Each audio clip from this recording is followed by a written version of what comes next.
یہ کہانی ہے ایک ایسی لڑکی کی جس کی نیت بہت ہی صاف تھی، جو اپنے صاف دل کے ساتھ ہر کام کرتی، لیکن لوگوں نے اس کی زندگی کو بہت مشکل بنا دیا تھا۔ زرمینہ ایک صابر اور نیک دل لڑکی تھی جس کا چہرہ ایک حادثے میں جھلس چکا تھا۔ رات کے آخری پہر جب آسمان پر بادل چھائے ہوئے تھے اور کہیں دور الو کے بولنے کی آوازیں سنائی دے رہی تھی، وہ گاؤں سے دور ایک قدیم سے چشمے جس کے بارے میں مشہور ہے کہ وہاں جنات کا بسیرہ ہے۔ زرمینہ میلی سے لباس میں سر پر چادر اوڑے ہاتھ میں مٹی کا گھڑا لیے اس چشمے کی طرف بڑھ رہی ہے۔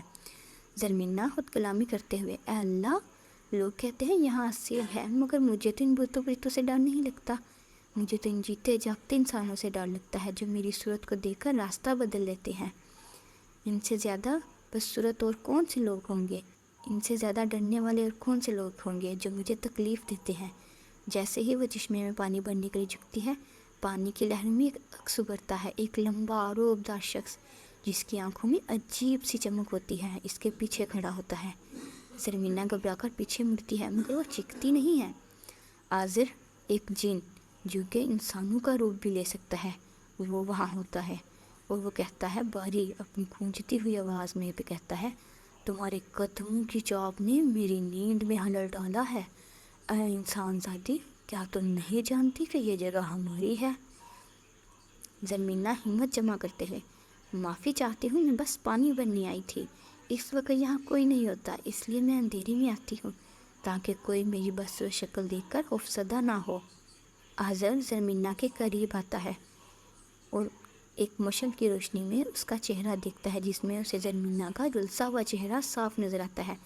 آذر اسے غور سے دیکھتا ہے، وہ کہتا ہے، میں نے صدیوں سے انسانوں کو دیکھا ہے، وہ جنوں کو دیکھ کر بے ہوش ہو جاتے ہیں یا اپنی جان کی بھیک مانگتے ہیں۔ تم خاموش کھڑی ہو، کیا تمہیں اپنی زندگی پیاری نہیں؟ زرمینہ دھیرے سے کہتی ہے، جس کی زندگی میں ہی سکون نہ ہو اسے موت سے کیا ڈر؟ میرے ابو نے مجھے اپنی محفلوں سے نکال دیا، میرے چہرے کو عیب بنا دیا ہے، تم اگر مجھے مار بھی دو گے تو شاید میں اس اذیت سے نجات پا جاؤں گی۔ آذر، عجیب لڑکی ہو، تمہارا لہجہ اتنا میٹھا ہے جیسے بارش کے بعد مٹی کی خوشبو۔ انسان تو ظاہری چمک دمک کے دیوانے ہوتے ہیں، تم نے اندر کے سکون کی بات کیسے کی؟ کیونکہ میں نے سیکھ لیا ہے کہ جسم تو مٹی ہے، اصل انسان تو وہ ہے جو دوسروں کے دکھ درد کو محسوس کرے۔ آذر اپنا ہاتھ ہوا میں لہراتا ہے اور اچانک ایک قدیم چاندی کا بنا ہوا آئینہ زرمینہ کے سامنے نمودار ہوتا ہے، اور اس آئینے کے گرد ہیرے جڑے ہوتے ہیں۔ آذر، زرمینہ، یہ نیت کا آئینہ ہے، یہ عام آئینہ نہیں جو تمہارا گوشت پوشت کا چہرہ دکھائے، اس میں وہ نظر آتا ہے جو تمہاری روح کی حقیقت ہے، اس لیے اسے لے جاؤ اور کل صبح گاؤں کے چوراہے پر کھڑی ہو کر دیکھنا۔ زرمینہ، مگر اس کا کیا کروں گی؟ آذر، صبر کرو، کل تمہیں تمہارے سوالوں کا جواب مل جائے گا۔ یاد رکھنا، جس کا دل جتنا صاف ہوگا اس آئینے میں وہ اتنا ہی حسین نظر آئے گا۔ اگلی صبح گاؤں کے سب لوگ جمع ہو جاتے ہیں چوراہے پر۔ زرمینہ چوراہے پر آئینہ لے کے کھڑی ہوتی ہے۔ گاؤں کی ایک مغرور اور خوبصورت لڑکی سجل اس کا مذاق اڑانے کے لیے آگے بڑھتی ہے۔ سجل، ارے دیکھو دیکھو، بدصورت سی زرمینہ آئینہ دیکھ رہی ہے، لاؤ میں بھی دیکھو کہ میرا حسن اس میں کیسا لگتا ہے۔ سجل جیسے ہی آئینے میں دیکھتی ہے وہ چیخ مار کر پیچھے ہٹ جاتی ہے۔ آئینے میں ایک بدصورت کالی کٹولی چڑیل نظر آ رہی ہوتی ہے، کیونکہ سجل کی نیت میں کھوٹ اور تکبر تھا۔ باری باری سب لوگ دیکھتے ہیں، کسی کو اپنا چہرہ بھیڑیے جیسا نظر آتا ہے، کسی کو سانپ جیسا۔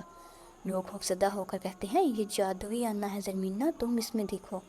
زرمینہ ڈرتے ڈرتے آئینے میں کے سامنے آتی ہے، جیسے ہی وہ دیکھتی ہے پورا چوراہا ایک نور سے بھر جاتا ہے۔ آئینے میں ایک ایسی پری نظر آتی ہے جس کا حسن دیکھ کر سب کی آنکھیں چندی آ جاتی ہے، اور اس کا جھلسا ہوا چہرہ کہیں نظر نہیں تھا، کہیں بھی نظر نہیں آتا، صرف ایک پاکیزہ روح کی چمک ہوتی ہے۔ اس دن سب کو سمجھ آ گیا کہ انسان کی اصلیت اس کا چہرہ نہیں، اس کی نیت ہے۔ اللہ کے نزدیک وہی قابل قدر ہے جس کا دل دوسروں کے لیے محبت اور خلوص سے بھرا ہو۔ صورت تو ڈل جاتی ہے مگر سیرت ہمیشہ زندہ رہتی ہے۔ اور ہاں، اب زرمینہ اکیلی نہیں تھی، اب اس کی سچائی اس کے ساتھ سب سے بڑی خوبصورتی بن کر رہ رہی تھی۔ اور آذر ایک درخت کی اور سے یہ سب دیکھتا ہے اور مسکراتے ہوئے غائب ہو جاتا ہے۔